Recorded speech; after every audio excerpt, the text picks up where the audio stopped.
Hey guys, I am Amrita Agarwal from Amrita Agarwal coaching centre. जैसा कि आप जानते हैं कि मैं रोज शाम को एसएससी सीजीएल टीयर 2 के प्रीवियस ईयर क्वेश्चंस लेके आती हूँ। इधर मैं एसएससी सीजीएल 2020 के मेंस के क्वेश्चंस करा रही हूँ, जो कि 29 जनवरी 2022 में पूछा गया है। मैंने बहुत से क्वेश्चंस करवाए हुए हैं, जिसका लिंक आपको डिस्क्रिप्शन बॉक्स में मिलेगा। और एक प्लेलिस्ट बनाया है जिसमें कि प्रीवियस ईयर कराए हुए टीयर 2 के क्वेश्चंस और आगे कराए जाएंगे जो टीयर 2 के क्वेश्चंस, उस सब की लिंक आपको एक जगह मिलेगी उस प्लेलिस्ट में। और प्लेलिस्ट की लिंक मिलेगी आपको आई बटन पे और डिस्क्रिप्शन बॉक्स में। एक और आपसे बात कहनी थी, क्योंकि सीएचएसएल का एग्ज़ाम आने वाला है, इस वजह से मैं सीएचएसएल के जितने भी प्रीवियस ईयर क्वेश्चंस हैं उस क्वेश्चंस को टॉपिक वाइज वीडियोस लेके आऊँगी, जिससे कि एक टॉपिक पे आपको जितने भी प्रीवियस ईयर क्वेश्चंस उस टॉपिक से रिलेटेड पूछे गए हैं वो सारे क्वेश्चंस एक जगह मिल सके। और साथ में उस पर जितने भी ट्रिक्स आपको देने वो ट्रिक्स दूंगी, और जो कंसेप्ट उसमें क्लियर कराना है वो कंसेप्ट क्लियर कराऊंगी। ओवरऑल आपको एक अच्छी प्रिपरेशन मिल जाएगी इस वीडियो में। जैसा कि आप मेरी ये वीडियो को पसंद करते हैं, वैसे आपको वो वीडियो भी पसंद आएगा। तो चलिए स्टार्ट करते हैं 2020 का ये मेंस का क्वेश्चन, जो कि 29 जनवरी 2022 में पूछा गया है।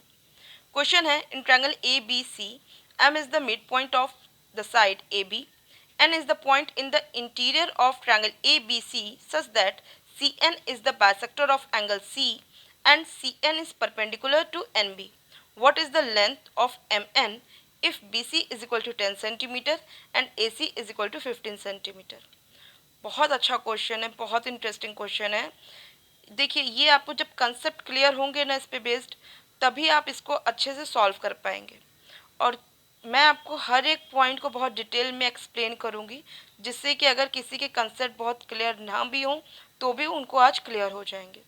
और ये बहुत इंपॉर्टेंट क्वेश्चन है, बहुत इंटरेस्टिंग क्वेश्चन भी है, तो बहुत ध्यान से सुनिएगा। और एक और बात कहनी थी, क्योंकि इसमें फिगर दिया हुआ नहीं है तो मैंने एक रफ फिगर ड्रॉ किया है अकॉर्डिंग टू क्वेश्चन में जिस हिसाब से बोला हर एक पॉइंट मैंने उस हिसाब से इस क्वेश्चन में इस फिगर पे बना दिया। इसमें क्या कहा है कि ट्रायंगल ए बी सी में ए बी का मिड पॉइंट एम है। मिड पॉइंट एम है, इसका मतलब ए एम एम बी दोनों इक्वल हैं आपस में। और कह रहा है ट्रायंगल ए बी सी के अंदर कहीं पॉइंट एन है, जो कि इस पॉइंट एन से अगर हम सी को मिलाते हैं तो ये angle bisector of angle C हो जाता है। मीन्स ये एंगल इस एंगल के इक्वल कर देता है सी एन। और साथ में जब हम एन से बी को मिलाते हैं तो ये परपेंडिकुलर हो जाता है। मीन्स बी पे एन, ये यहाँ पे जो एंगल जो सी एन लाइन है, इस सी एन लाइन पे एन बी क्या हो जा रहा है, परपेंडिकुलर हो जा रहा है। तो क्योंकि यहाँ पे ये परपेंडिकुलर है और यहाँ पे यही सी एन क्या है, एंगल बाइसेक्टर है। और आपसे क्या बोल रहा है कि एन एम की साइड बताइए, मतलब एन एम की लेंथ बताइए कितनी होगी, जबकि ए सी की लेंथ 15 और ए बी की लेंथ 10 दे के रखा हूँ। तो आपको समझ में आ रहा होगा कि अगर हमको एन एम की दूरी बतानी है तो ये फिगर कुछ कंप्लीट नहीं है, इसे कंप्लीट करना होगा। और मैं एक बात और समझ पा रही हूँ कि अगर एंड पॉइंट से ही इतने ज़्यादा डिटेलिंग दे के रखा है कि C N is perpendicular to N B और C N is the angle bisector of angle C, तो इसका मतलब हमको एन जो यहाँ पे बीच में पॉइंट है, इससे बी से एन को क्या कर देना चाहिए, थोड़ा आगे बढ़ा लेना चाहिए। तो इस तरीके से हमको क्या मिल जाता है, एक ट्रायंगल मिल जाता है। और यहाँ पे अब कुछ हम वर्क कर पाएंगे। और यहाँ से एन और एम के लिए जो दूरी निकालनी है वहाँ पे भी हमको कुछ वर्क करने को मिल जाएगा।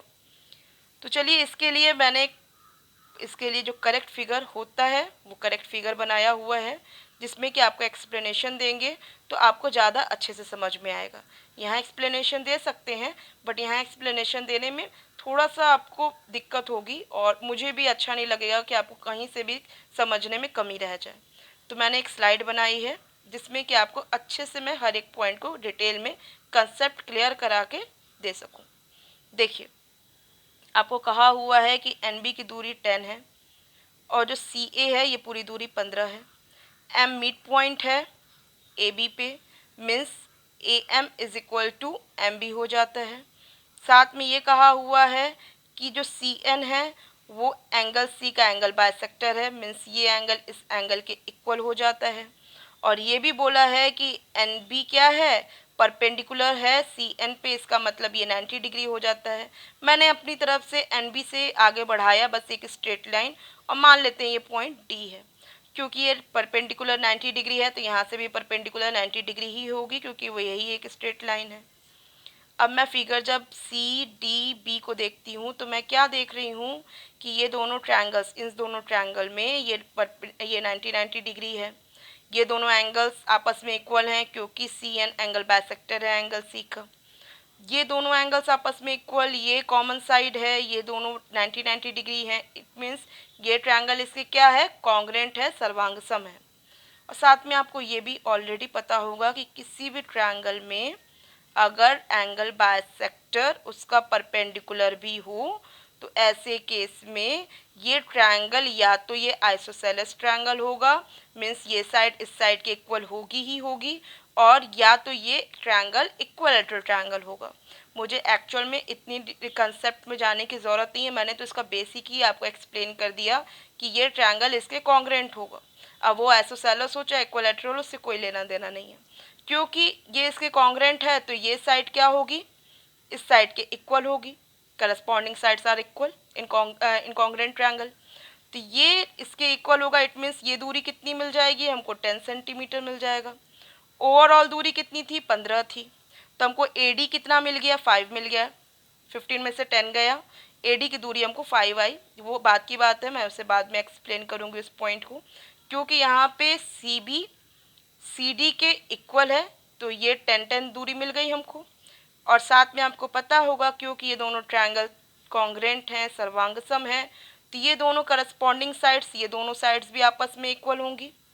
मीन्स DN इक्वल होगा NB के। क्लियर। अब बस आपको पॉइंट यहीं पे ध्यान देना है।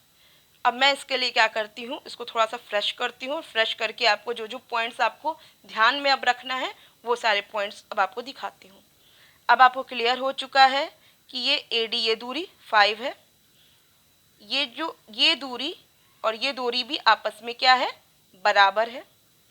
मीन्स अगर ये D है तो N is mid point of DB, N is the mid point of DB।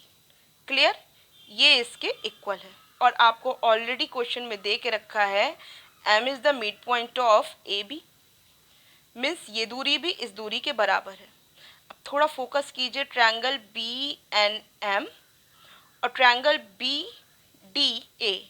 मैंने इसके लिए ऑलरेडी आपको काफ़ी एक्सप्लेनेशन दे के रखे हैं, फिर से अभी एक्सप्लेन कर देती हूँ कि जब भी ट्रायंगल इस तरीके से बने कि मतलब इनके जो साइड्स हों, जैसे अगर एक ट्रायंगल के अंदर दूसरा ट्रायंगल इस तरीके से बने और उनके साइड्स अनुपातिक हो, मीन्स BN/ND करें तो क्या मिलेगा, 1/1 मिलेगा।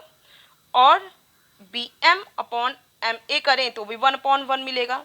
मीन्स इनके जो साइड्स के अनुपात हों वो एक ही रेशियो में बने, तो इसका मतलब ये ट्रायंगल ये कैसा ट्रायंगल हो जाएगा, ये ट्रायंगल हो जाएगा सिमिलर ट्रायंगल, समरूप त्रिभुज। मीन्स हमको मिल चुका है BNM समरूप है, सिमिलर है ट्रायंगल BDA के। यहाँ तक भी किसी को कोई डाउट नहीं होगा। और यहाँ से अगर हमको इंडिविजुअल दोनों ट्रायंगल्स पे जब फोकस करें, क्योंकि हमको NM की वैल्यू फाइंड आउट करनी है, तो मैं ये देखती हूँ कि NB/BD करते हैं तो हमको क्या मिलेगा, 1/2 मिलेगा, because N is the mid point of BD। और जब हम BM/BA करते हैं तो भी हमको 1/2 मिलेगा, क्योंकि M is the mid point of BA। उसी तरीके से अगर हम MN/AD करते हैं तो भी हमको 1/2 मिलेगा, क्योंकि BNM is similar to triangle BADA। Clear. क्योंकि AD की वैल्यू 5 है तो इस वजह से MN की वैल्यू क्या हो जाएगी, AD का हाफ, मीन्स 2.5। मैंने हर एक पॉइंट को आपको बहुत डिटेल में कंसेप्ट क्लियर कराया है। आई होप आपको अच्छे से सारे पॉइंट्स क्लियर समझ में आए हों। 2.5 MN की दूरी क्यों आई है, कैसे आई है, ये भी क्लियर समझ में आया हो। और मैंने ये सारी चीज़ें क्योंकि इसको आगे क्यों बढ़ाया, वो सारी चीज़ें भी आपको अच्छे से समझ में आई होगी। आई होप आपको ये वीडियो पसंद आया है। और अगर आपको पसंद आया है तो इसे आप लाइक कीजिए, और इसका जो सही क्वेश्चन का आंसर है वो है ऑप्शन सी, तो इसे लाइक कीजिए। और आपके जो भी कमेंट हों कमेंट बॉक्स में दीजिए, और आप चाहते हैं कि मेरे वीडियोस आप तक ईजिली पहुंचे तो मेरे चैनल को सब्सक्राइब कर सकते हैं और बेल आइकन दबा सकते हैं।